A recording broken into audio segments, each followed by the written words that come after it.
마가복음 10장의 말씀을 보겠습니다. 30절에서 37절까지입니다.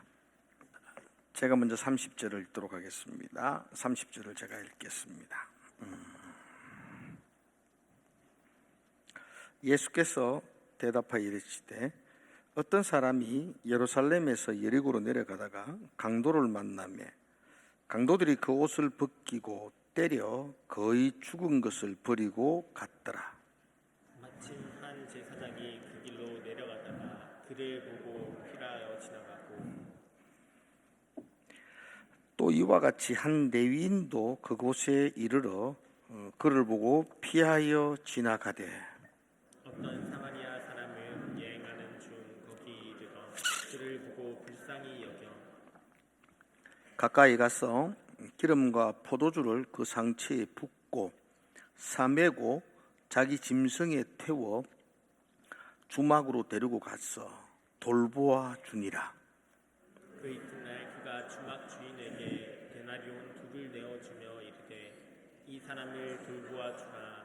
비용이 더 들면 내가 돌아올 때에 갚으리라 하였으니 네 생각에는 이 세 사람 중에 누가 강도 만난 자의 이웃이 되겠느냐?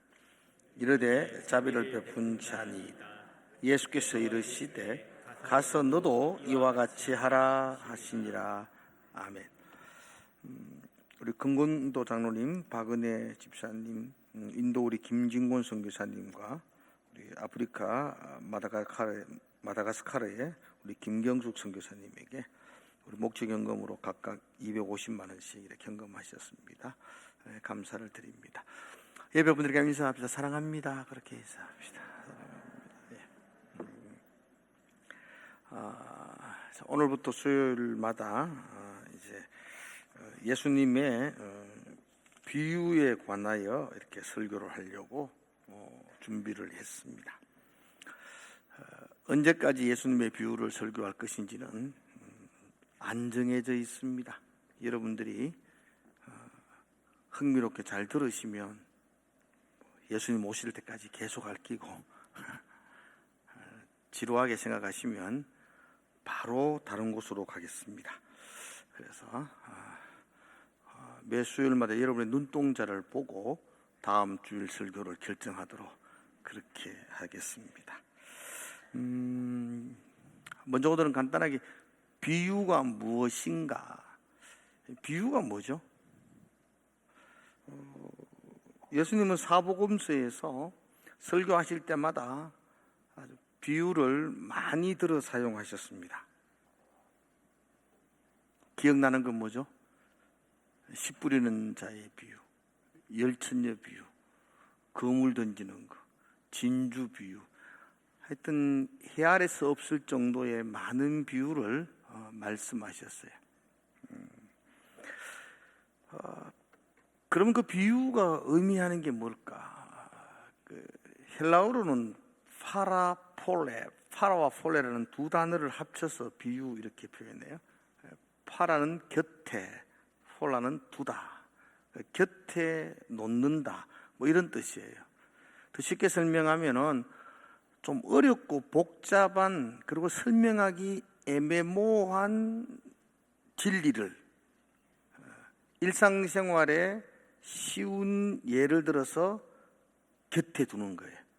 그래서 좀 어려운 것을 쉽게 설명하기 위해서 사용하는 예화 뭐 이렇게 될 수도 있겠지요.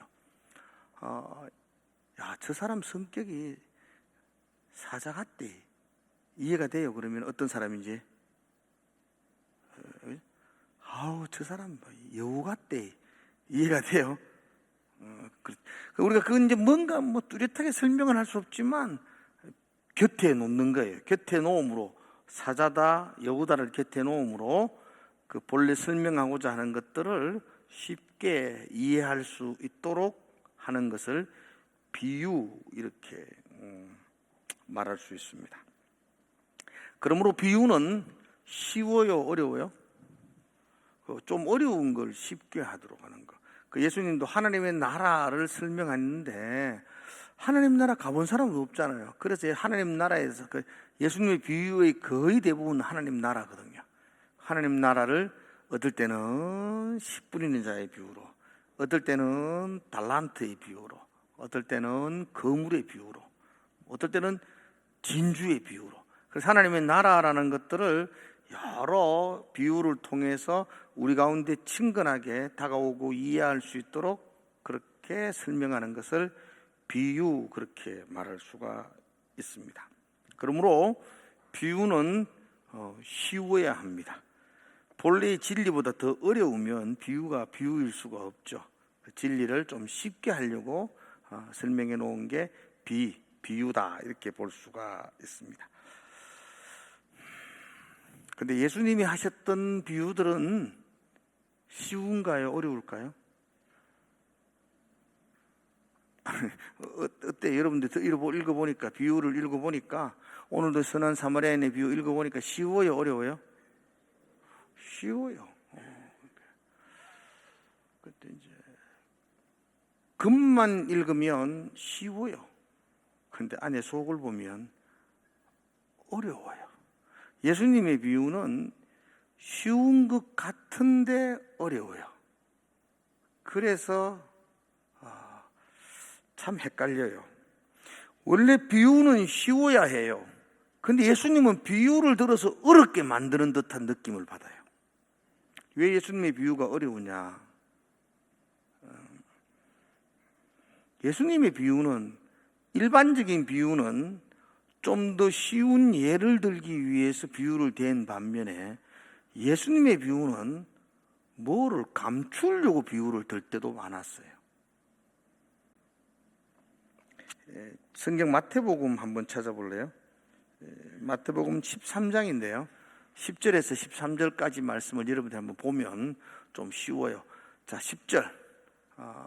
여기 뜨니까 눈을 들어 하늘을 보라. 나의 도움이 스크린에서 나옵니다. 제자들이 예수께 나와 이르되 어찌하여 그들에게 비유로 말씀하셨습니까? 그냥 말하지 왜 비유로 말씀하셨습니까? 제자들이 물었어요. 그 다음 절.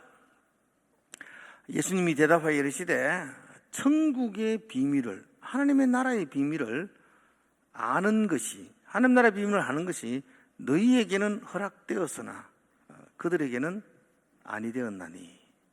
그 제자들 너희는 천국의 비밀을 내가 알도록 허락했는데 저 세상 사람들은 내가 허락하지 않았어, 이렇게 말해요. 그 다음 절 한번 볼래요? 같이 읽읍시다. 시작. 물어 있는 자는 받아 넉넉하게 되되 없는 자는 그 있는 것도 뺏게. 그러니까 물어 있는 자, 제자들은 비유를 통해서 더 넉넉하게 알 수 있지만 세상 사람들은 그나마 조금 알고 있던 것도 다 빼앗길 거야, 그런 말이죠. 그 다음 13절 시작. 그러므로 내가 그들에게 비유로 말하는 것은 그들이 보아도 보지 못하고 들어도 듣지 못하고 깨닫지 못하고. 예수님이 비유를 사용하셨던 이유는 그들이 보아도 보지 못하고 들어도 듣지 못하고 깨닫지 못하도록 하기 위해서 비유를 썼다는 거예요. 그러니까 비유를 이 수박 그달기식으로 표피만을 보면은 쉬워 다 이해돼 라고 하는데 정말 예수님이 하고 싶었던 진의 본래의 뜻을 밝히려면 어렵다는 거예요. 그죠? 어떤 사람들은 감추어져 있기 때문이다, 그렇게 봐요. 그래서 예수님의 비유는 쉬운 것 같은데 어려워요. 또 예수님의 비유가 우리에게 어려운 두 번째 이유가 있습니다. 그거는 시간과 공간과 문화의 차이가 있다는 겁니다. 예수님이 비유로 말씀하실 때가 2000년 전이에요. 2000년 전의 이야기를 오늘 우리는 읽고 있는 거예요. 근데 2000년 전에는 그죠? 칭찬처럼 했던 이야기가 2000년이 지난 후에는 책망처럼 했던 이야기로 그 의미가 바뀔 수가 있지요. 2000년 전이 언제인 줄 아세요? 우리나라 2000년 전이 언제일까요? 근데 계산을 못 해봤다. 전에 계산하니까 한 1000년 전이 태조왕건으로 1000살 살면 태조왕건하고 말 놓습니다. 왕건이가 1000년 전. 2000년 전 같으면요, 그때 일어났던, 그때 했던 이야기, 말, 언어가 지금 우리나라만 해도 확 달라지는 경우도 있거든요. 그런데 더 나아가서 지구 반대편 이스라엘에서 말씀하셨던 말씀이죠. 우리가 이해하는 게 온전히 이해한다는 것이 쉽지가 않아요. 문화가 달라요. 환경이 달라요. 그래서 예수님 당시에 하셨던 말씀을 우리가 올바르게 이해하지 또 알아듣지 못할 수도 있습니다. 예수님은 이 이야기를 A를 말하기 위해서 했는데 2000년이 지나고 지구 반대편에서 이거를 읽는 우리에게는 B로 들릴 수도 있다는 거죠. 그렇겠죠? 고개를 끄덕거려 보셔야지. 재미없습니까? 딴 거 할까요? 그래요. 그러니까 여러분, 그 시간과 공간과 문화의 차이가 있기에 예수님의 본래의 의미가 이렇게 다르게 들려질 수도 있다는 겁니다. 그래서 비유가 어렵다는 겁니다. 자, 이제 서론은 여기까지 하겠습니다. 비유할 때마다 제가 생각날 때마다 비유에 대한 서론들을 조금씩 첨부해서 하겠습니다. 지금 다 할 수는 없고요. 오늘 본문의 말씀을 한번 이렇게 들어가 보자고요. 이 이야기를 한 번도 들어보지 못했다, 오늘 처음 성경으로 읽어봤다, 그런 사람은 없습니다. 교회 안 다니는 사람도 다 아는 이야기입니다. 선한 사마리아인의 비유, 모르는 사람이 없습니다. 한 사람이 예루살렘에서 여리고로 내려가면서 있었던 일이죠. 예루살렘은요, 해발 800m 고지에 있습니다. 그러니까 우리 팔공산이 한 1000m 좀 넘더라고요. 그러니까 여러분, 예를 들면 팔공산 꼭대기에 있는 도시가 예루살렘이에요. 그래서 예루살렘이 난공불락이에요. 산 꼭대기에 있는 도시니까. 근데 여리고는 해수면보다 마이너스 250m 정도에 있는 도시예요. 그러므로 여러분, 예루살렘에서 여리고는 거의 한 27km가 되는데, 지금도 가면 그 길을 걸어갈 수가 있는데요, 굉장히 이렇게 가파른 고지대에서 저지대로 내려가는 길이에요. 1000m 차이가 나잖아요. 그러니까 계곡이 깊어요. 험한 바위들도 많고요. 그래서 길이 험하고, 지금도 그렇습니다. 당시에는 그 동굴도 많았고, 그래서 그 도시, 그 길에 강도들이 많이 살고 있어서 실제로, 그래서 그 길을 피의 길이다 이렇게 불렀어요. 그 길 가면 피 본다는 겁니다. 그 여행객들도 이렇게 혼자 안 다닙니다. 이건 실제 이야기 아니에요. 예수님의 비유니까 이렇게 한 명이 갔다 그러지, 실제로는 그 길 밑에서 사람들이 모아가지고 같이 그룹으로 올라가요. 강도를 피하기 위해서. 그만큼 험한 길에 한 나그네가, 여행객이 예루살렘에서 여리고로 내려갔습니다. 그러다가 듣는 청중들이 예상했던 것처럼 강도를 만나요. 아주 많은 떼강도들이었죠. 강도들이 그 나그네를 공격합니다. 옷을 다 벗겨버렸어요. 그리고 다 빼앗겨버렸죠. 옷도 그때는 재산이었으니까 다 뺏겼습니다. 그리고 모진 매를 맞습니다. 성경에는 급한 죽게 되었다 그랬습니다. 그 나그네가 죽게 되어서 길 귀퉁이에 이렇게 버려졌습니다. 그 강도 만난 자가, 그 버려진 자가 살 수 있는 길은 없어요. 자기 혼자 힘으로 못 살아요. 누가 와서 도와줘야 돼요. 근데 마침 너무나 감사하게도 한 제사장이 그 길을 지나가요. 그리고 또 이어서 한 레위인이 지나갑니다. 제사장과 레위인은 당시로서는 가장 존경과 가장 신뢰를 받는 사람을 지칭하는 거죠. 제사장, 레위인. 불쌍한 사람을 보면 마땅히 도와줄 법한 사람이죠. 제사장, 레위인은 당연히 도와줄 사람인데 그가 지나가는데요, 성경에 보면 그가 그 불쌍한 사람을 봅니다. 보고, 그 다음 어떻게 하죠? 피하여. 보고, 몸 보고 지나간 게 아니고 바위 보고 피하고 도망갑니다. 제사장도 그랬고 레위인도 그랬습니다. 마땅히 불쌍한 사람을 도와주어야 할 그 제사장과 레위인은 그 강도 만난 사람을 보고 피하여 도망갔습니다. 그리고는 한 사마리아인이 그 강도 만난 사람을 봅니다. 어떻게 하죠? 불쌍히 여깁니다. 성경에 보십시오. 불쌍히 여깁니다.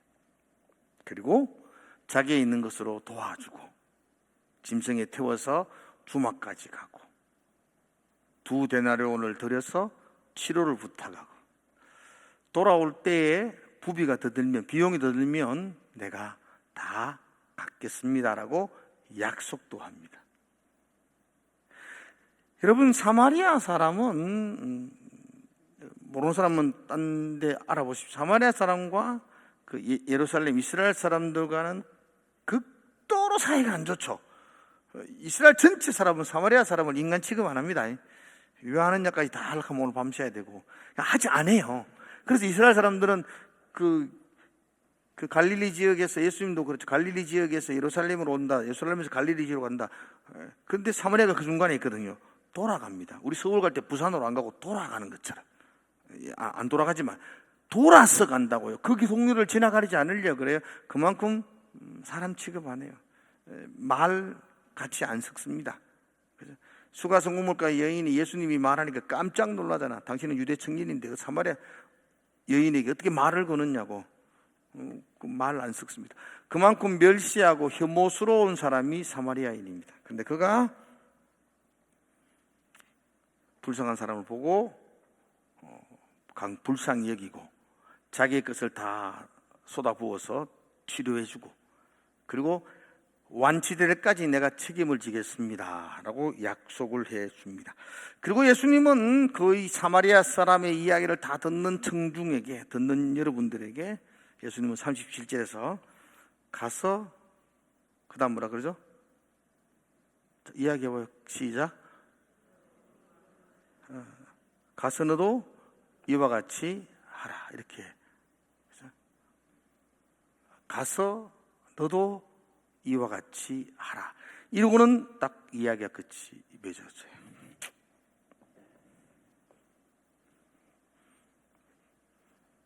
그럼 예수님이 이 이야기를 통해서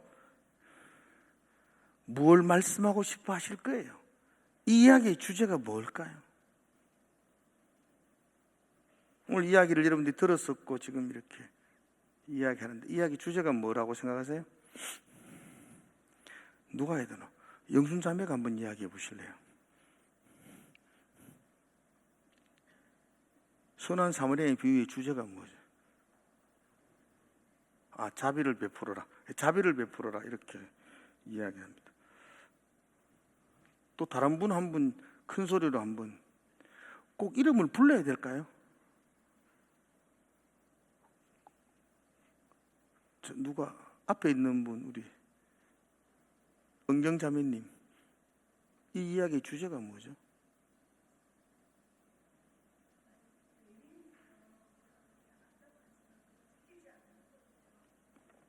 말하겠습니다.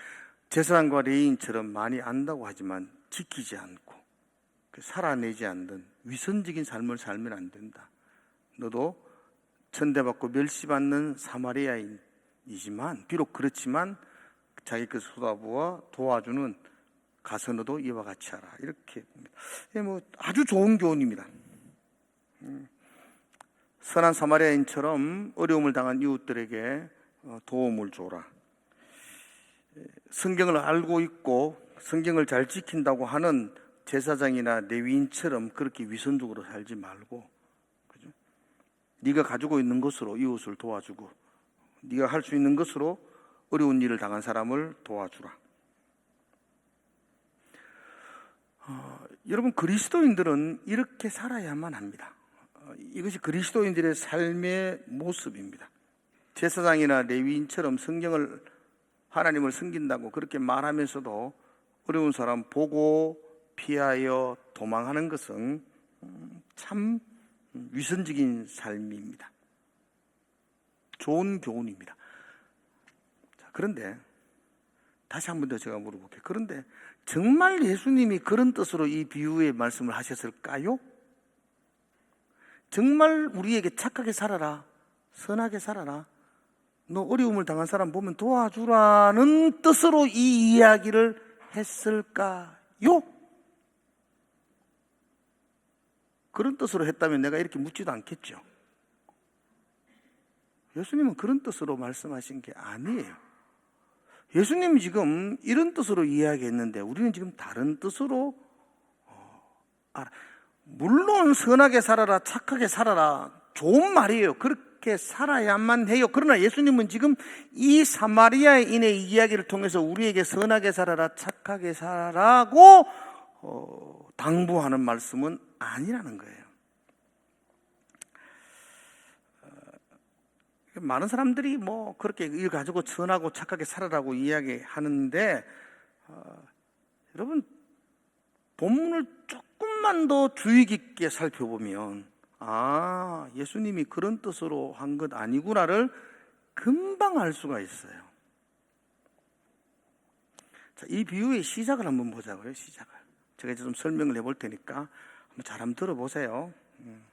비유의 시작 25절이거든요 25절 한번 볼게요. 자, 같이 한번 읽어봅시다. 시작.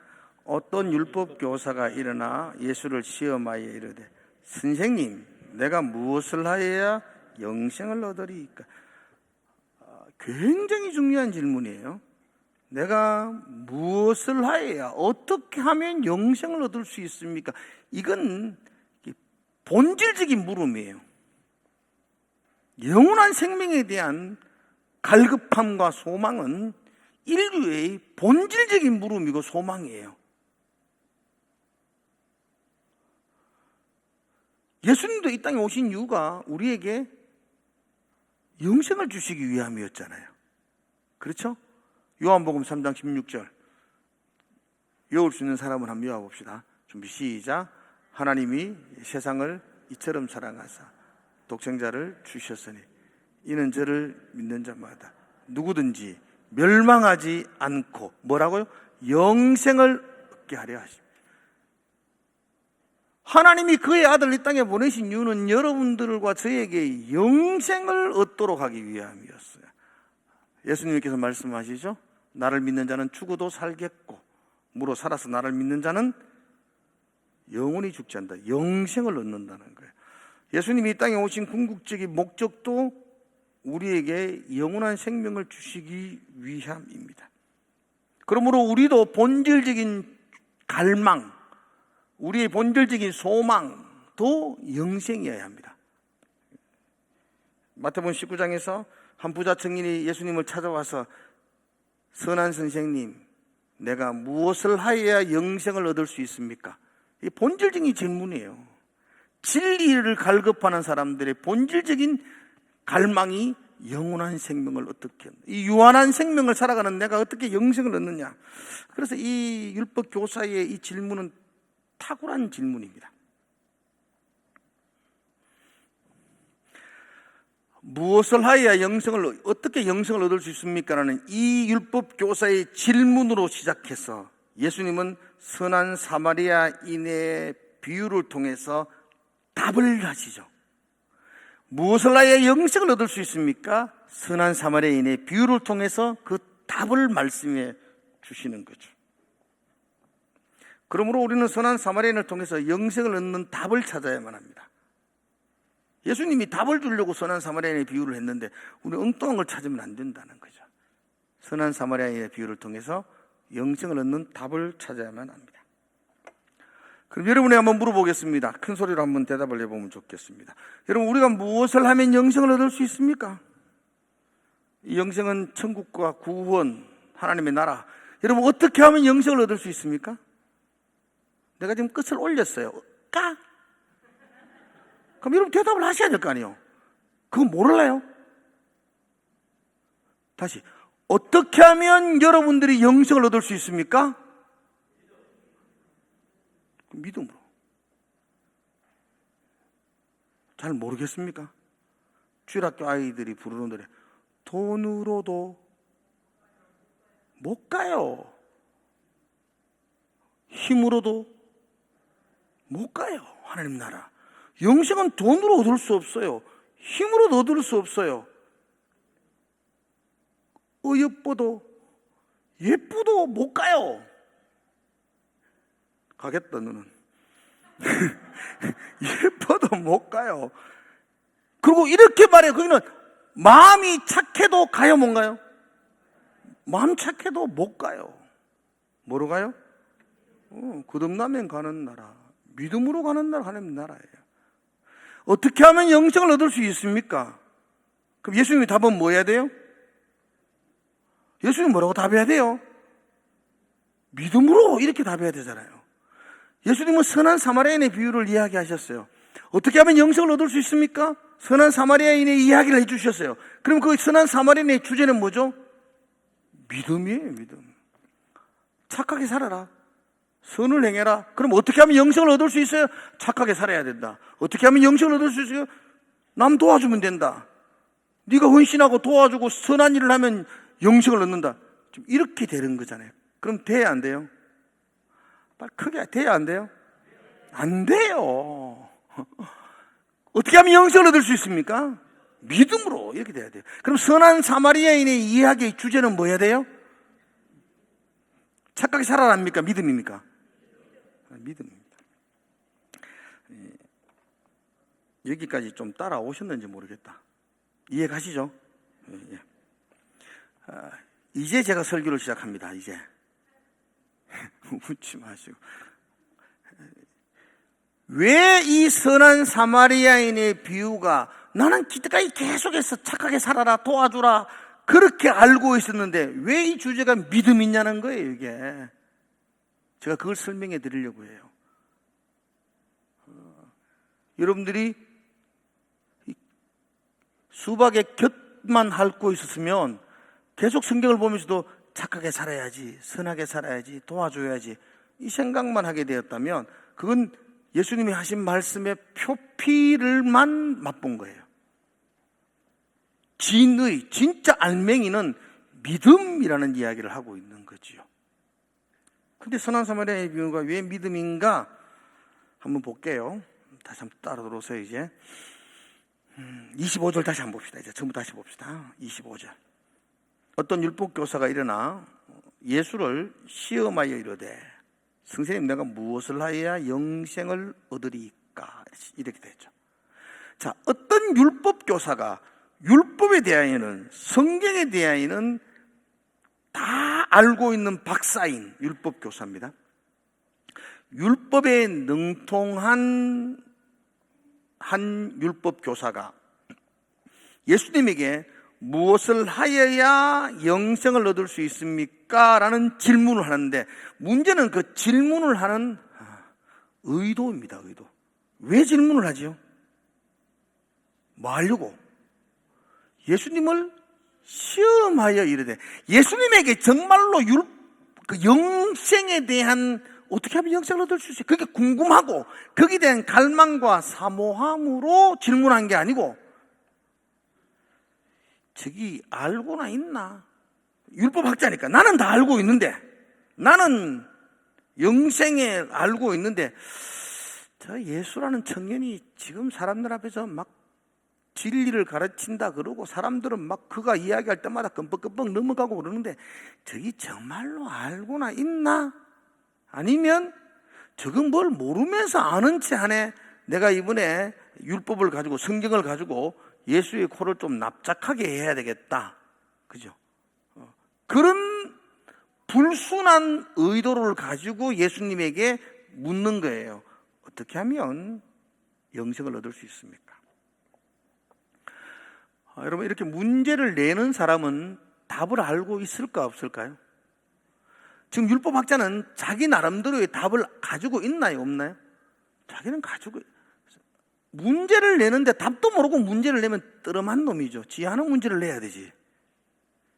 율법학자는 지금 자기가 알고 있는 문제를 예수님이 아나 모르나 이렇게 시험하려고 묻는 겁니다. 물론 율법학자가 알고 있는 그 답은 올바른 답은 아닙니다. 그러나 자기 나름대로는 그게 성경이 말하는 구약 율법이 말하는 정답이라고 생각하고 예수님에게 니는 아나 이렇게 시험하기 위해서 질문을 합니다. 그게 무엇을 하여야 영생을 얻을 수 있습니까? 라는 질문이었습니다. 예수님이 이 질문에 대해 적당한 대답을 하지 못하거나 엉뚱한 대답을 하면 율법학자는 율법을 근거해서 예수님을 공격하면서 진리라도 모르는 게 요상한 말로 사람들의 마음을 현혹한다고 그렇게 모욕과 멸시를 주고 예수를 끌어내리려는 그런 마음으로 어떻게 하면 영생을 얻을 수 있습니까? 라고 질문을 한 것입니다. 근데 예수님의 대답을 한번 들어보세요. 예수님 대답은 26절이거든요. 26절. 자, 그 율법학자의 질문을 듣고 예수님이 이렇게 이야기합니다. 자, 같이 읽읍시다. 시작. 예수께서 이르시되 율법에 무엇이라 기록되었으며 내가 어떻게 읽느냐. 예수님은 그 율법학자의 의도를 정확하게 분별한 겁니다. 아, 이게 지금 나를 시험하려고 하는구나. 그래서 예수님은 아주 도리어 율법학자에게 말합니다. 아, 당신이 율법의 박사니까 그럼 율법에는 뭐라고 기록되어져 있으며 너는 어떻게 읽었느냐? 너는 영생을 얻는 방법이 뭐라고 생각하느냐라고 도리어 질문을 합니다. 그러자 그가 그렇게 대답하죠. 27절에 같이 읽읍시다. 27절 시작. 대답하여 이르되 내 마음을 다하여 목숨을 다 힘을 다하며 뜻을 다하며 주 너희 하나님을 사랑하고 또한 내 이웃을 내 자신같이 사랑하라 하였나이다. 이게 지금 율법학자가 알고 있는 영생을 얻는 방법이었다고요. 지금 율법학자가 이걸 우리는 말렸다 그래요. 예수님한테 예수님이 엉뚱한 대답을 하면 자기가 이런 말을 해가 예수님을 코가 납작하게 하도록 만들려고 그랬는데 예수님이 도리어 니도 알고 있잖아. 율법에 뭐라고 되어 있고 너는 어떻게 생각하니? 네가 한번 이야기해봐라. 그러니 막 쥐도 모르게 정답을 이야기해버린 거예요. 자기가 생각하는 정답이에요. 율법에서는 어떻게 하면 영생을 얻느냐? 아, 예, 마음과 뜻과 힘과 정성을 다해 하나님을 사랑하고 그 또한 이웃을 몸과 같이 사랑하라. 하나님 사랑, 이웃 사랑. 이렇게 대답을 하는 거죠. 그러니까 예수님 옳다 그렇게 말하잖아요. 자, 여러분 보세요. 우리가 이제 잘 주목해 보세요. 우리가 영생을 얻으려면 또 이게 말하는 우리가 천국에 가려면 우리가 구원 얻으면 똑같은 말입니다. 그러니까 여러분이 영생을 얻으려면 하나님을 사랑해야 되고 이웃을 사랑해야 됩니다. 내 몸과 사랑해야 됩니다. 맞나요? 틀리나요? 다시 내가 영생을 얻으려면 하나님을 진심으로 사랑해야 되고 이웃을 내 몸처럼 사랑해야 됩니다. 맞습니까? 아멘 해보세요. 그럼 맞습니까? 틀립니까? 아까는 영생을 얻는 밤에 믿음이라며. 또 언제 또 바꾸고 앉아있노 지금. 영생 얻는 방법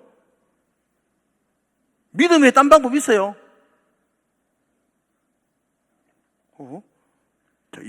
우리가 천국 가는 방법은 돈으로 가요? 뭐로 가요? 믿음으로 가요. 그런데 이 말이 여러분 죄송해요. 내가 막 욱박질러서 죄송한데 여러분 말도 맞아요. 여러분 말이 맞아요. 예, 하나님 사랑하고 이웃 사랑하는 것이 율법이 가르치는 큰 강령이에요.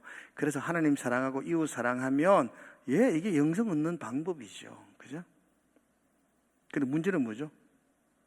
하나님을 진심으로 사랑하고 이웃을 내 몸처럼 사랑하는 사람이 있나요?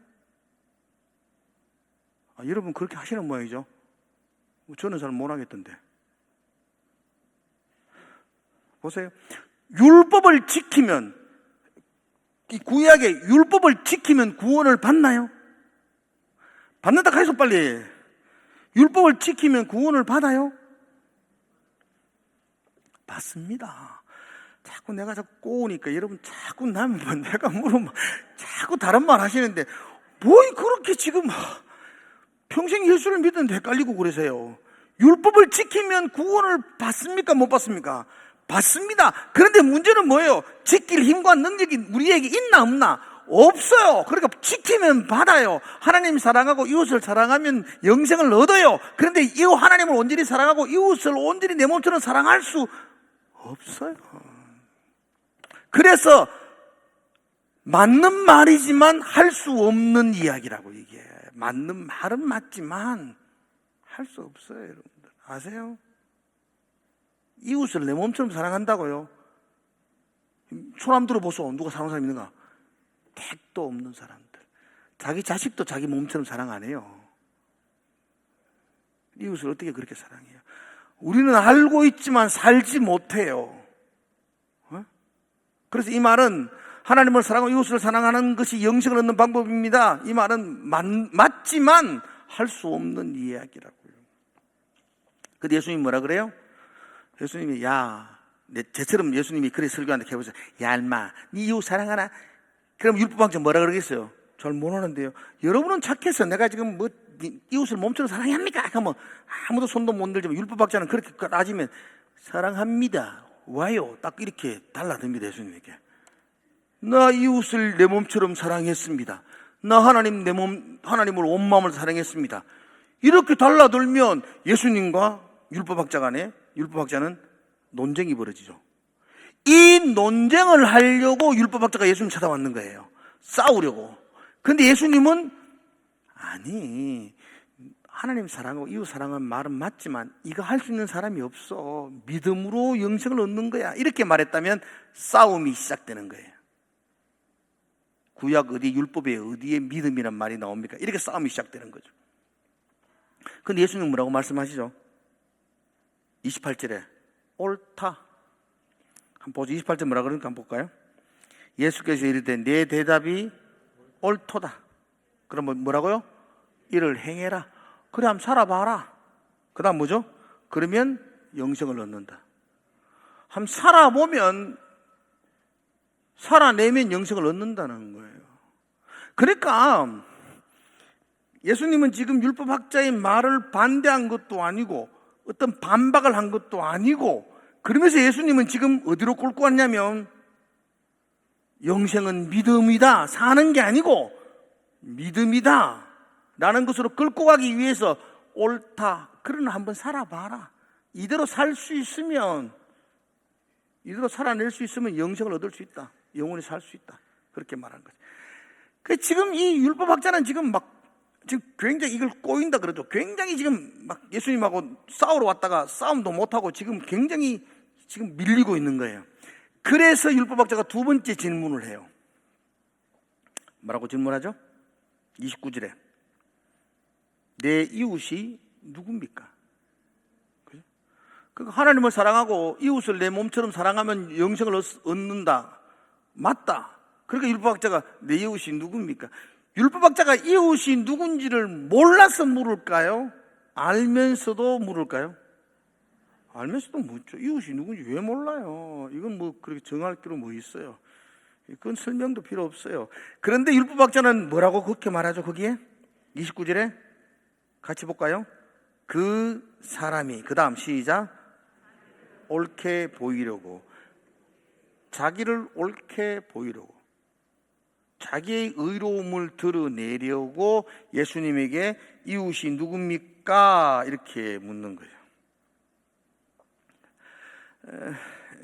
이 말은 무슨 말이냐면 예수님이 율법학자에게 네 이웃은 네 옆집 사는 사람들이야 라고 말하면 이 율법학자는 자기를 옳게 보이기 위해서 내가 다 했습니다.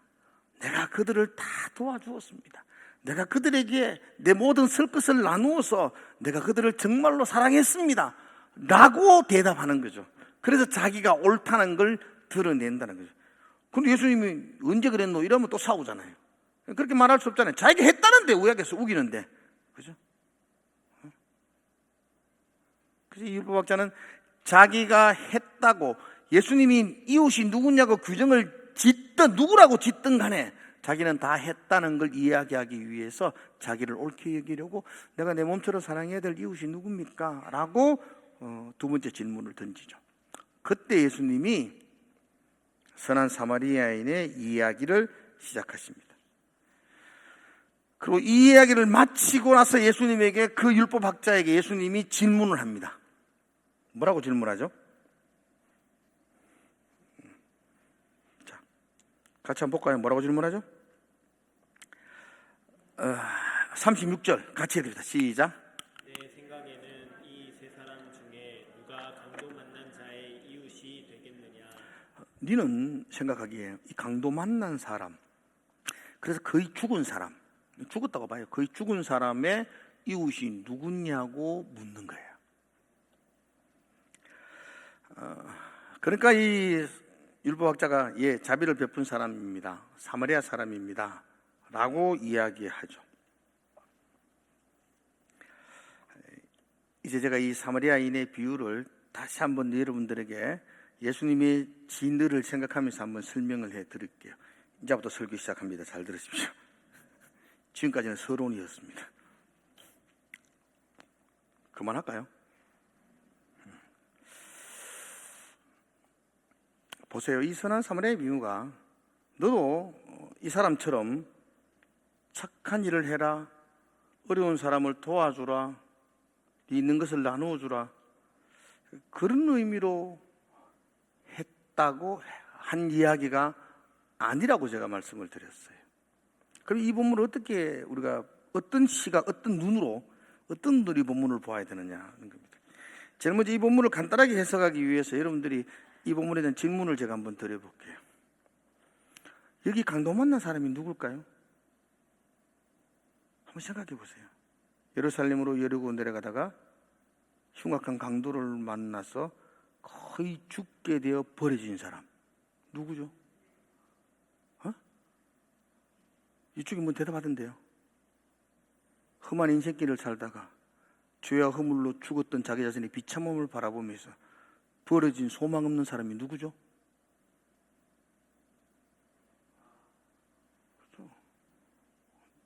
우리입니다. 우리가 강도 만난 사람 아닌가요? 우리가 죄와 사망으로 죽어 버려진 사람 아닌가요? 우리 힘으로 살 소망 없는, 우리 힘으로 어떻게 할 수 없는, 아무리 발부둥쳐도 영원한 생명에 이룰 수 없는 그런 소망 없는 자 가운데 버려진 존재가 나 아니었던가요? 우리는 그런 존재였습니다. 예수님이 지금 율법학자에게 이 이야기를 하는 겁니다. 너는 지금 누구를 도와주고 네 이웃이 누군가를 발견하고 그에게 뭔가를 도와주겠다는 생각을 가지기 앞서서 너가 지금 죄와 허물로 죽은 강도 만난 자라는 것을 네가 지금 깨달아야 한다는 거예요. 너는 지금 이 예루살렘과 여리고로 내려가는 이 험한 인생의 길에서 너는 네 스스로는 하나님을 사랑하고 이웃을 사랑하는, 나는 영생을 얻었다고 생각하지만 그건 너의 착각이고, 네가 지금 영생을 받아야 되는, 생명을 얻어야 되는, 그 영생이 없는 건 죽은 거잖아요. 네가 지금 죽은 그런 비참함 가운데 있는 강도 만난 자라고 예수님이 말씀하는 겁니다. 내가 누구를 도와줘야 된다, 이런 거 생각할 차원이 없습니다. 내가 지금 도움을 받아야 되는 강도 만난 사람입니다. 지금 자기가 의롭다고 그들먹거리고 예수님에게 뭔가 자랑하려고 그렇게 내세울 만한 처지가 아닙니다. 예수님이 지금 그에게 네가 지금 영생이 필요한 강도 만난 자라고 그렇게 말씀하고 있습니다. 율법교사는 자기가 하나님도 사랑하고 이웃도 사랑하고, 사실 하나님 사랑하고 이웃 사랑하는 거 우리가 할 수 없는 일이거든요. 그죠? 몸, 뜻, 힘 다 해가 하나님 사랑한다, 할 수 없는 일이거든요. 내 몸처럼 이웃을 사랑한다, 할 수 없는 일이거든요.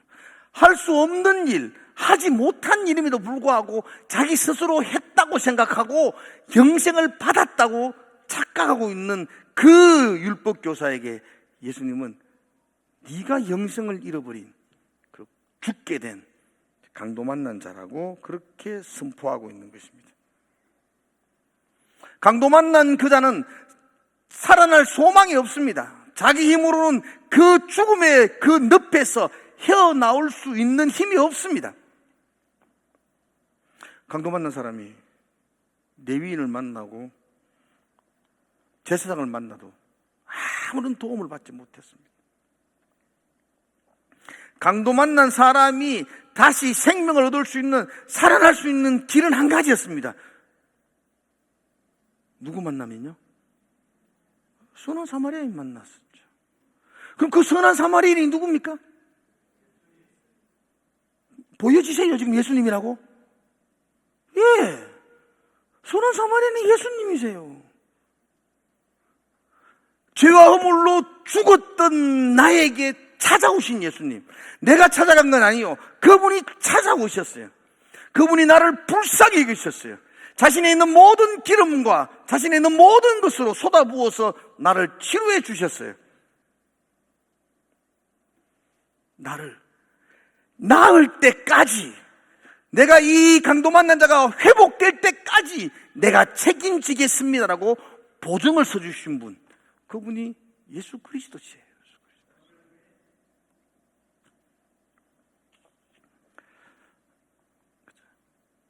이 본문을 통해서 여러분과 제가 봐야 될 것, 율법학자가 봐야 될 것, 우리가 봐야 될 것, 나는 누구인가? 나는 강도 만난 자였어요. 내 힘으로는 소망이 없는 자였어요. 내가 어떻게 하면 영생을 얻을 수 있습니까? 율법학자가 어떻게 하면 영생을 얻을 수 있습니까? 착하게 살아라고요? 선하게 살아라고요? 그래서 영생을 얻는다고요? 말도 안 되는 이야기입니다. 그가 어떻게 하면 영생을 얻을 수 있습니까? 내가 어떻게 영생을 얻을 수 있습니까? 죽음 가운데 소망 없는 버려진 내가 어떻게 하면 새 생명을 얻을 수 있습니까? 예수 그리스도, 그분이 나에게 찾아오셔야 됩니다. 그죠? 그분이 나를 만나 주셔야 되고, 그분으로 말미암아 나는 새 생명을 얻을 수가 있습니다. 우리는 그렇게 살았던 사람입니다. 그렇게 구원받은, 그렇게 영생을 얻은 사람입니다. 본래 우리, 그죠?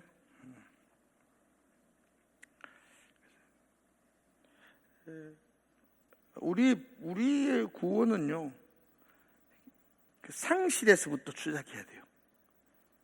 내 자신이 아무것도 할 수 없다는 그 절망에서부터 우리의 구원은 시작되어요. 율법 교사처럼 내 의가 있고 내가 뭔가를 좀 했다는 자부심을 가진 자에게서는 구원을 얻을 수가 없어요.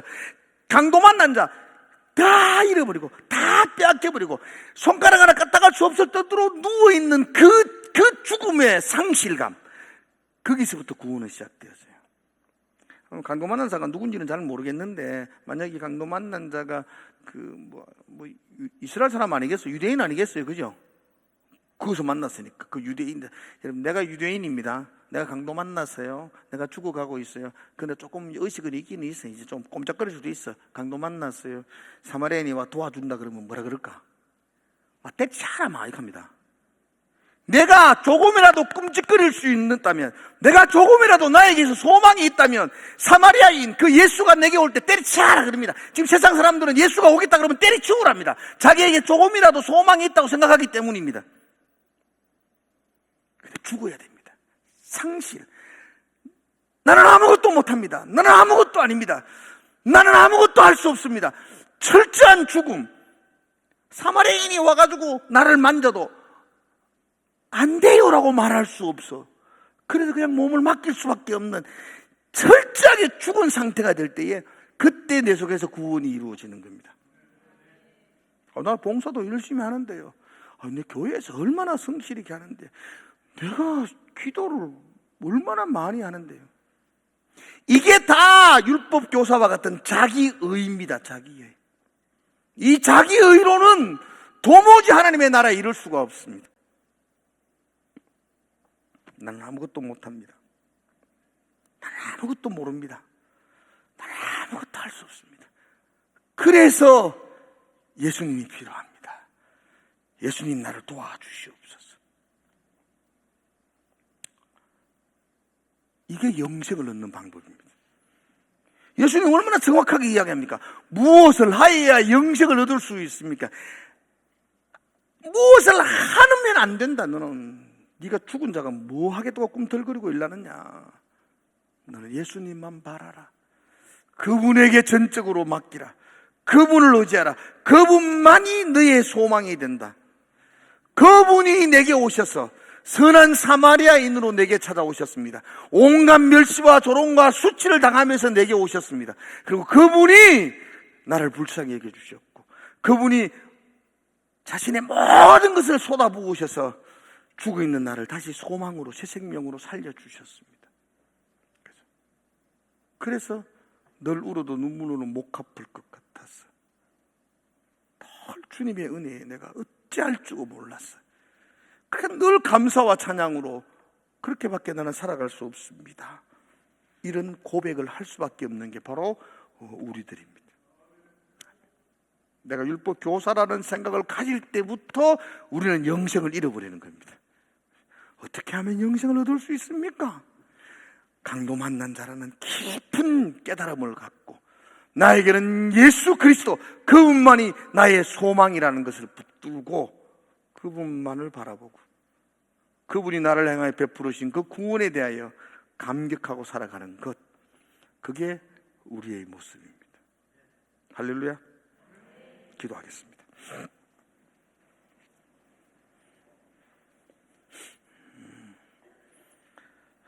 하나님, 어설프게 하는 나의 지적인 것으로,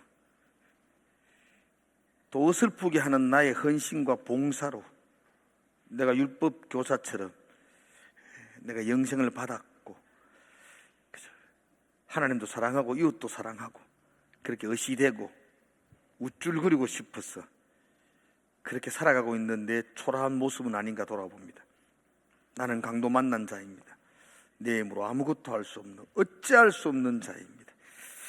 그래서 예수 그리스도만이 나의 유일한 소망입니다.